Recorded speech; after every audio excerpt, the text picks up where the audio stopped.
The air in Philadelphia was thick with the scent of hot summer and simmering dissent. It was not the dramatic stench of burnt timber or gunpowder that haunted other cities, but a subtle, insidious friction, the rubbing of ideals against stone-cold reality. The quill scratched, a dry, insistent sound in the oppressive heat. Elias Thorne, a man whose hands were equally familiar with printer's ink and musket oil, did not look up. He knew the courier stood waiting, shifting his weight just outside the office door. Every line of the document before him, every perfectly formed letter, was a declaration not just of freedom, but of an impossible, reckless hope. This wasn't merely paper, it was kindling. He dipped the quill again, the steel nib catching the low morning light filtering through the grimy window pane. We hold these truths to be self-evident. Self-evident, a dangerous word. Nothing was self-evident in the colonies anymore, save perhaps the certainty of war. The tea was long gone, dumped into the harbor, a splash of drama that felt trivial now, almost childish compared to the gravity of the work underway. The tea party had been a noisy prelude. This frantic whispered assembly of 40-odd men in a suffocating statehouse, this was the quiet storm.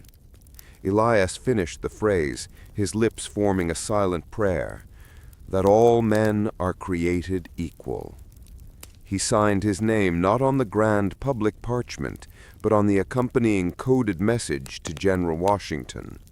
The document would be a trumpet call, the message a grim battle plan. The storm was no longer gathering. It had broken, silently, in a room full of flickering candlelight and fear. The year 1776 did not begin with a bang, but with a breath held. It was a year of hushed meetings, coded letters, and the private, terrifying realization that the point of no return had been passed. The grand gestures, the dramatic midnight rides, and the audacious destruction of East India Company cargo were events of the past. Now the revolution had moved from the public spectacle to the quiet crisis of conscience, from the harbor to the hearth, and from Boston's cobblestones to the muddy roads of a nascent nation. The courier, a wiry young man named Silas, who had the haunted eyes of a veteran despite his 17 years, took the rolled parchment. "To General Washington, personally, Elias," Silas murmured, his voice cracking slightly. "No one else, not even his aides." He stood, his tall, spare frame unfolding. The heat made his cotton shirt cling to his back. He was a delegate, a printer, and in his former life a teacher of classical languages. Now he was a conspirator in the greatest act of treason the world had yet seen. "Go, Silas. Ride like the very devil himself is nipping at your heels. This message is more vital than the declaration itself. The declaration is a statement of intent. This is a calculation of survival." He watched Silas disappear down the narrow hallway, the sound of his quick, nervous footsteps muffled by the thick carpet. Elias knew that when that document, that beautiful, deadly piece of rhetoric, was made public on July 4th, it would not be greeted by universal cheers, but by the sharpening of British bayonets. The war, which had until now been a series of skirmishes and sieges, would become a formal, brutal confrontation between two incompatible visions of the future. The tea was a distraction. The core of the conflict was not a tax, but sovereignty, not a price, but power. In 1776, beyond the simple narrative of protest, the true quiet storm was brewing in three dimensions: the political, the fraught, dangerous crafting of government; the personal, the brutal, wrenching division of families and loyalties; and the military, the desperate, under-equipped struggle of a fledgling army against the might of the global empire. Elias, by choice and necessity, was entangled in all three. His wife, Eleanor, a staunch loyalist, had left him for New York only 3 months prior, leaving a chasm of silence in their stately Philadelphia home. His eldest son, John, was a captain in Washington's Continental Army, currently stationed precariously near New York, awaiting the inevitable British assault. Elias's own political position, that of a moderate from Delaware, pushed to radicalism, was tenuous, resting on the razor's edge of every vote cast in the State House. He returned to his desk, but his mind was no longer on the elegant prose of Thomas Jefferson. It was on the mud of Long Island, where his son was waiting, and the chill in his own house, where his wife had left a bitter, unspoken goodbye. The quiet storm of 1776 was not just fought on battlefields, it was fought in bedrooms, in taverns, and most bitterly in the silent chambers of the heart. The Constitutional Convention of 1787 was fundamentally a reckoning. The Articles of Confederation had failed, leaving the young United States as 13 quarreling sovereign nations. They were united by debt and a shared history of resistance, but divided by commerce, culture, and most critically, population. The assembly room was sealed, its windows shut against the buzzing flies and curious public. This enforced secrecy added a conspiratorial intensity to the proceedings. The delegates, men of sharp intellect and sharper temper, sat arranged in a semicircle. On one side, the giants, Virginia, populous, powerful, and demanding representation based on numbers. On the other, the shadows, New Jersey, Delaware, Maryland, small, fearing subjugation and demanding equal footing. The Virginia plan, presented by Edmund Randolph, but driven by James Madison's relentless intellectual force, proposed a strong national government with a bicameral legislature, where both houses would be apportioned by population. It was logical, it was necessary for a strong union, and it was, for the smaller states, an instrument of political annihilation. The date was June 15th. The debate had been raging for weeks, but the arrival of the New Jersey Plan, a counterproposal offered by William Paterson, had sharpened the conflict into an existential threat.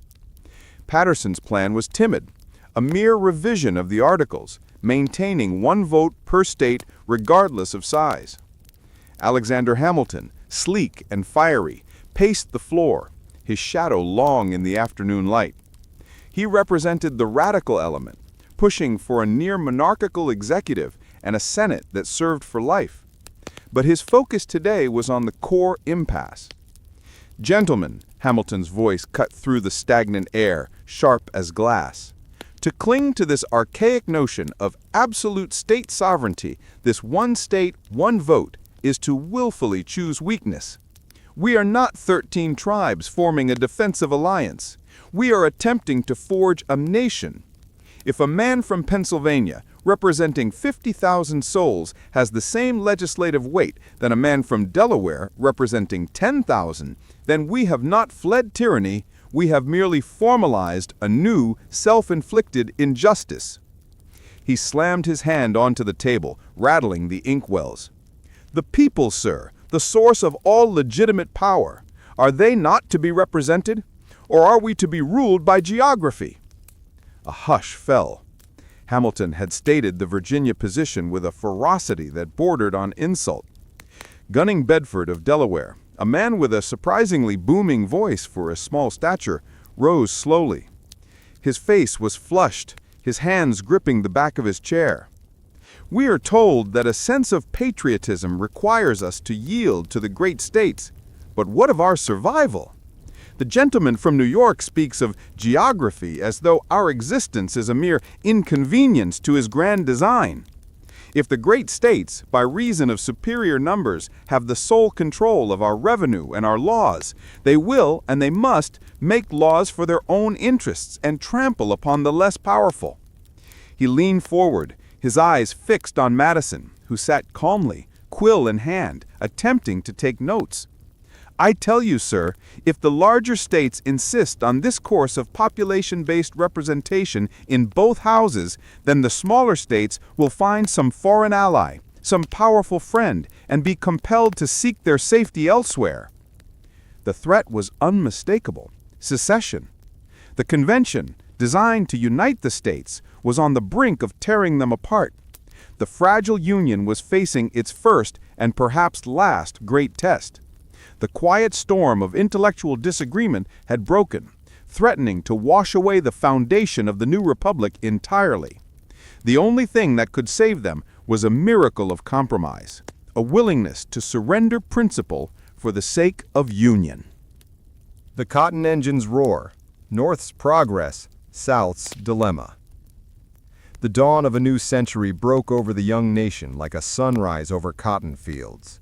It was 1793, and the air in the American South carried the heavy scent of raw cotton. The United States was still in its infancy, barely a decade old, but its future was already being shaped by a machine that would change everything. In a small workshop in Georgia, a young inventor named Eli Whitney stared down at his crude prototype. A simple wooden cylinder, a wire screen, and rotating teeth. It didn't look like much, but as he fed a handful of raw cotton into the machine, something miraculous happened. Within seconds, fluffy white lint separated from sticky green seeds, a process that once took hours of labor by hand. A quiet click, a turning wheel, a soft roar of spinning metal. History shifted. Chapter 1. A nation divided by dreams. The North and the South were siblings born from the same revolution, yet they were growing apart. The North, with its rocky soil, leaned toward commerce, shipbuilding, and industry. The South, blessed with rich earth and a warm climate, was wedded to agriculture. But before Whitney's invention, cotton was a crop of limited promise. It was too labor-intensive. The seeds clung stubbornly to the fibers, making it impractical for mass production. Planters relied on tobacco and rice instead. Slavery, while entrenched, was not yet expanding at the feverish pace it would soon reach. When the cotton gin arrived, everything changed. Within a decade, cotton exports exploded. Fields once used for small farms turned into endless white seas of cotton balls. Plantations multiplied. The South's economy became addicted to cotton and to the forced labor that made it profitable. The North, meanwhile, found new opportunity in the raw material pouring in from southern fields. Textile mills in Massachusetts and Rhode Island began to hum like living creatures. A factory here, a mill there, and soon entire towns grew around the sound of turning wheels and pounding looms. The cotton engine's roar echoed across the nation, binding two regions together in a web of profit and pulling them apart with chains of conflict. Chapter 2. The Plantation and the Mill. In 1820, under a wide Georgia sky, a young enslaved man named Samuel bent low to pick cotton. His fingers moved fast and sure, stripping the balls and dropping them into a sack slung over his shoulder. Sweat ran down his face, but he did not slow down. A whip cracked somewhere down the row, not at him this time, but it didn't matter. He knew the sound well. The cotton gin made the plantation owner richer, but for Samuel and thousands like him, it meant more work, not less. Where one field once stood, now 5 stretched into the distance. More cotton, the overseer barked every morning. More picking, more cleaning, more suffering. Far to the north, in a Massachusetts mill town, a girl named Clara worked beneath a skylight dimmed with smoke and cotton dust. She was 14 years old and spent 12 hours a day tending the spinning frames in a textile factory. The machines thundered around her. She couldn't hear the overseer without reading his lips. The cotton that passed through her fingers came from fields like Samuel's. She didn't know him, and he didn't know her, but their lives were entwined by the same white fiber. Chapter 3. A Web of Wealth. By 1830, the U.S. produced more than half of the world's cotton. The South grew it, the North spun and sold it. Profits soared. The economy surged. Banks financed plantations, ships carried bales to Europe, and merchants grew rich. In the parlors of Charleston and Savannah, wealthy planters boasted of their prosperity. They wore fine coats made from cotton woven in New England and sold abroad. Their daughters sipped tea imported from China. Their sons attended universities paid for by slave labor. In Boston and Lowell, businessmen calculated their fortunes. Mills multiplied, employing thousands, mostly young women and immigrants, who worked long hours for meager wages. The northern elite congratulated themselves on their industry and progress, rarely considering the brutal labor that fed their factories. The nation's prosperity was woven from the sweat of the poor and the enslaved. Cotton was the thread. Chapter 4. Whispers of Resistance. Not everyone accepted the new order. In the South, enslaved people whispered of escape. Samuel met at night with others in a hidden grove near the river. They shared stories of a land to the north, of freedom. A man who called himself Moses, a conductor on a secret route, promised to help them escape. It was the beginning of what would be known as the Underground Railroad. In the North, abolitionists began to speak louder. Pamphlets circulated, speeches were given, and newspapers condemned slavery as a moral evil. One of the loudest voices belonged to William Lloyd Garrison, who declared, "I will not equivocate, I will not excuse, I will be heard." But there were also mill owners who turned a blind eye. We buy cotton, not slaves. We build industry, not chains. But they knew where their cotton came from. Chapter 5. The Political Storm. By 1850, the economic bond between North and South became a political fault line. Southern planters depended on slavery for their wealth. Northern industrialists depended on Southern cotton for their factories. But abolitionist movements were growing, threatening to tear that bond apart. New states entering the Union became battlegrounds over slavery. Could the nation expand westward while remaining half free and half enslaved? The debates grew fierce in Congress. Compromises were made, then broken. In 1854, the Kansas-Nebraska Act set off violent clashes between pro- and anti-slavery settlers. The roar of the cotton engine now echoed in political chambers, not just factories and fields. Samuel, still a slave, heard rumors of war. Clara, now older and weary from factory work, read about it in the mill's boarding house newspaper. They both felt the tremors of a nation on the brink. Chapter 6. The War Begins. In 1861, gunfire cracked at Fort Sumter, and the American Civil War began. The North and South, bound by cotton and divided by slavery, were now at war. Southern planters believed their cotton was king. They thought Europe would support them for the sake of their textile industries. But the world adapted. New sources of cotton emerged in India and Egypt. The South found itself isolated. Clara watched young men march through her mill town, heading to the front. Samuel, after years of bondage, fled his plantation under cover of night and followed the whispers of the Underground Railroad. Months later, he joined the United States colored troops, not just fighting for a country, but for his freedom. The cotton fields that had once been the engine of Southern wealth now became battlefields. Plantations burned. The economy that seemed so unshakable crumbled like ash. Chapter 7. Emancipation. In 1863, a single document changed the course of millions of lives, the Emancipation Proclamation. Enslaved people in Confederate states were declared free. Samuel wept when he heard the news. It didn't end the war, but it gave it new purpose. Freedom was not immediate nor easy. Many enslaved people remained trapped by circumstance or resistance, but hope had been born. In the North, Clara read the news and whispered a prayer. She had never owned a slave, but she knew her life had been built on the same cotton threads. For the first time, she saw the web clearly. Chapter 8. The Cotton Kingdom Falls. By 1865, the South lay in ruins. The Confederacy was defeated. Plantations stood empty or broken. The cotton gin, once a symbol of Southern power, now stood rusting in abandoned sheds. Samuel walked through his old plantation, not as a slave, but as a free man. The rows of cotton stretched out, silent. He had dreamed of this day for years, yet freedom brought uncertainty. Where would he go? What would he build? Clara's mill still stood, but the nation had changed. New labor laws were discussed. Industry was shifting. The war had torn the web that bound North and South, but the threads of cotton remained woven through history. Chapter 10. Echoes Through Time. The story of the cotton gin is not just about a machine. It is about people. It is about Samuel, Clara, and millions of others whose lives were shaped by a roaring engine and a field of white.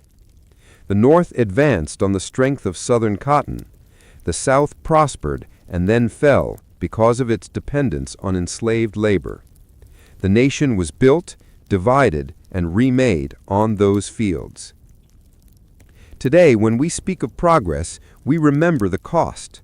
The cotton gin made America wealthy, but it also deepened the wounds of slavery and inequality. Its roar echoes not in machines anymore, but in the history that still shapes us.